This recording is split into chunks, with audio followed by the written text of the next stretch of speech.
Hello guys, previously we were checking on how we can connect CD4026 to drive a 7 segment common cathode display, and we were successful in that video. Now the next video was to know how we can now start using that configuration to form other different circuits using that setup. And today I've added something right here. Is an LDR which will be used as a light sensor, and LDR is a light dependent resistor that when there's light it allows more current to flow, and when there's no light it functions as a really high resistor right there. So I've tapped the power right here into this comparator and now shipped it all the way to these transistors that have different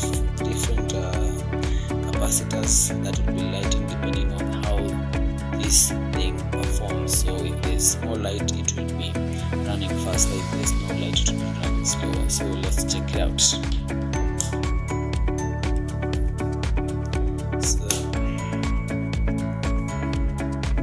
let's check it out. Now that's the first speed, that's a bit slower. Now if I take it closer to the camera light, it should start moving faster. See, now if I take it back, normal speed. So that's the normal speed, which is this 100 microfarad. If I take it closer, more faster, this 22 microfarad capacitor. So that's all that I'm going to show you today. So please enjoy the show and tune in.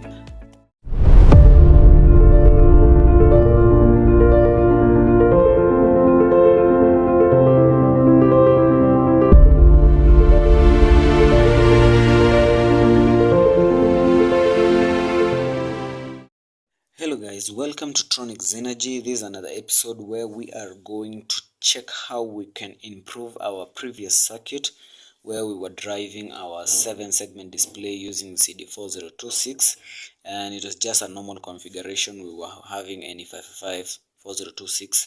NE555 is the signal generator giving the power to this CD4026, and then the outputs comes to this 7 segment display.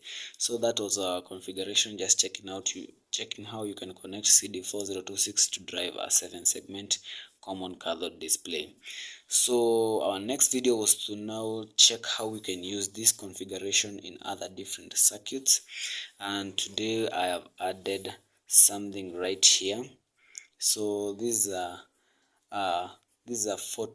photoresistor or an LDR, light dependent resistor, that functions in the sense when there is light it passes more current, when there is no light it passes small bits of current. So it will be used as a light sensor. Its signal will be entering to these two comparators that have their different V references that I'm using potentiometers here to tune them into different voltage setting so that it can produce favorable outputs to these BC547s here. So once the light is on, they will be measuring which type where or which comparator should be on depending on the V references that you have tuned into your potentiometer. So if there's more light, then A will be on, because this I've set it up to a small value. So when this positive part surpasses this negative part, then there will be an output, meaning that this BC547 right here having the 22 microfarad capacitor will be on, meaning that the output will be very fast because this is a small capacitor. But when there's normal light, B will be on depending on this V reference, and when B is on it will be driving this BC547, which has a much bigger capacitor, which is 100 microfarad. Sorry, this should be 100 microfarad. and also this should be under 22 microfarad. Sorry about that. So yeah, this is 100 microfarad, which is much bigger than this 22 microfarad, and meaning that the signal will be much slower, the frequency will be much lower, meaning that the 7-segment display will be running much slower compared to the fast signal if there's more light. So this compartment right here is an IC LM358. I've done some various videos showing how to use LM358, just basically two comparators which are not connected together, but VCC they use the same and the ground they use the same, but the input and the output are on different.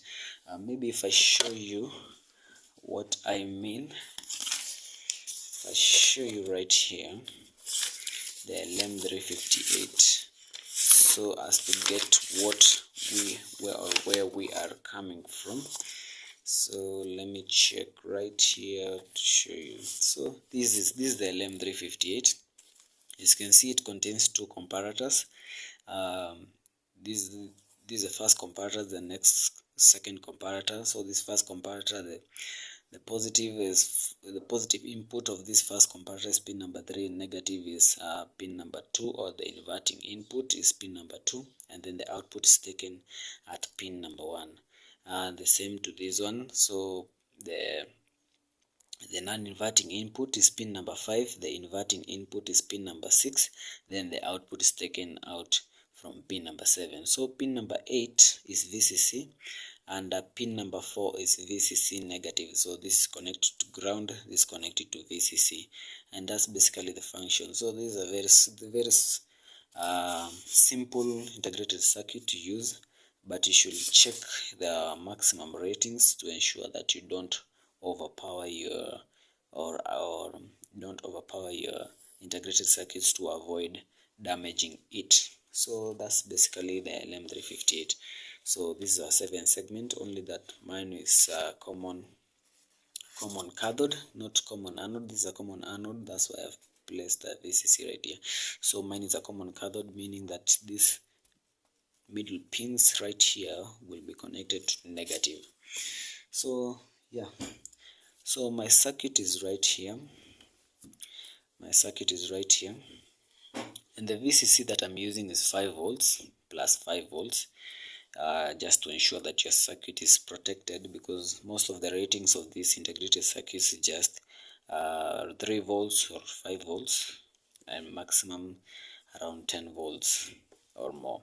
So this is my circuit. As you can see, is just the normal circuit that I done previously, and this is a normal circuit. Now the LDR is right here. This is the light dependent resistor, and I've used a 470 ohm resistor right here, connected it to ground, and the other pin connected it to VCC. So it doesn't really have a polarity, just connect it however you wish. And these are my V references, these two guys here. These are the potentiometers.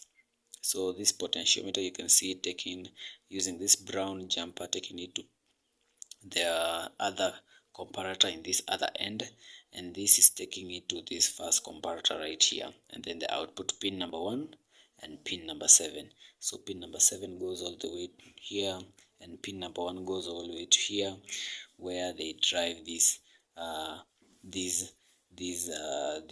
transistors. You can see it driving this transistor, this one right here, driving that transistor, which has the 100 microfarad, and then the other one from pin number 7 goes all the way to here and jumps here again, driving this transistor, which has a 22 microfarad capacitor. 22 microfarad, so this is much faster than 100 microfarad. And this is a normal connection. This is just a normal connection of an oscillator, only that when you get to here, you pass this line into different comparators to get different speeds, because the speed of the oscillators are controlled by the capacitor which you place right there. So this is the normal LED that will be showing you the frequency at which your output of the NE555 is. I'm using a blue LED. You can use whichever color that you wish. So that's basically how my circuit is, just pretty simple. And yeah, yes, so I can power it. I'm using a 5-volt power supply. You can use any from 4 or 3 volts as your minimum voltage, and maximum use around 9 volts. So yes, so depending on my camera light, my LDR is taking up the signal to be a normal light. So that's a normal light, that's why it's lighting up normal using this 100 microfarad. That's the normal speed. And once I take my LDR closer to my camera light, then it will start running faster. As you can see, it starts running faster because I've taken it closer to my camera light. Then if I release it back to its original place, it goes back to its original speed. So that's basically how our circuit performs. So I take it closer, it runs faster, then I take it back, it's much slower. So I can use let's try and use let me close my camera light. You can try and use some matchstick right here to show. So take it closer to my LDR, not see running faster, then I take it back its normal speed. So let's do that again. Take a matchstick and show how it's going to behave. So I try to light up this thing, then I take it closer, it's running faster, then I take it back. So closer, running faster, then I take it back. So that's basically how our circuit functions. And yeah, so you can use various ways to get different forms of outputs you want, or you can use this 7-segment in different circuits to show you different variables that you wish to know. So how you want to tune your LDR signal, you use this. You tune it by these potentiometers, because they have the port where you can just, using a screw, you can just tune it in order to get the signal that you wish, or the variable that you want. So thank you very much, guys, for watching. Next time we'll check on other more complex circuits. And yeah, I hope that you are understanding and you're having fun at home creating these things, or learning with me time to time. So next time we'll do some various complex circuits, just for the fun of it.